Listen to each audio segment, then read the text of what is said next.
Hello guys, andito kami ngayon sa Katanawan, Quezon. So ito yung isa sa project namin. Yan, buong bahay siya. So mix siya ng fix. Meron din siyang owning and sliding. So yan, andito tayo ngayon sa may likod. Ayan. So nagsusukat kami ngayon. Bale, yan, ito yung pinakambaba niya. Ayan, dito tayo sa baba.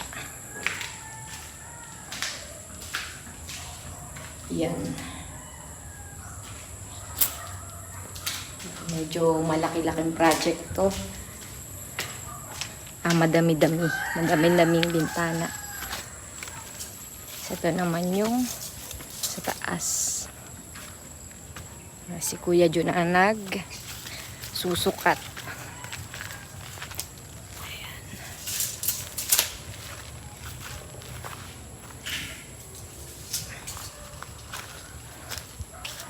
Ano kuya?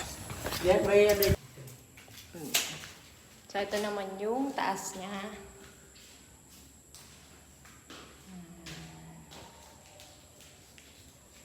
So karamihan ay puro owning. Kuya?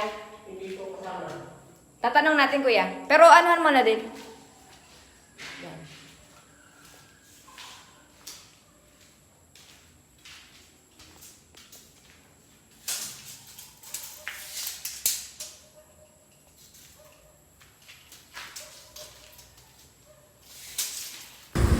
Ayan guys, so since kompleto yung gamit namin, pinasimulan ko na buuin yung aming project. So ayan, nakabuo na kami ng mga pang-frame para lalagyan ng mga owning natin.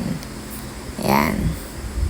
So, yan. At least mga max siguro na to, mga 3 days tapos na tayo sa project. And kasama na din yung pagkakabit. Yan. So, meron din kaming sliding.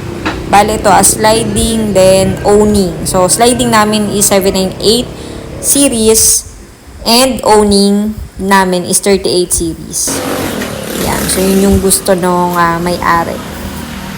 Yan. So, bale, analog yung ating aluminum. Then, yung glass is reflective dark brown. Ayan. So, yan guys, yung aming day 1 dito sa aming isang project.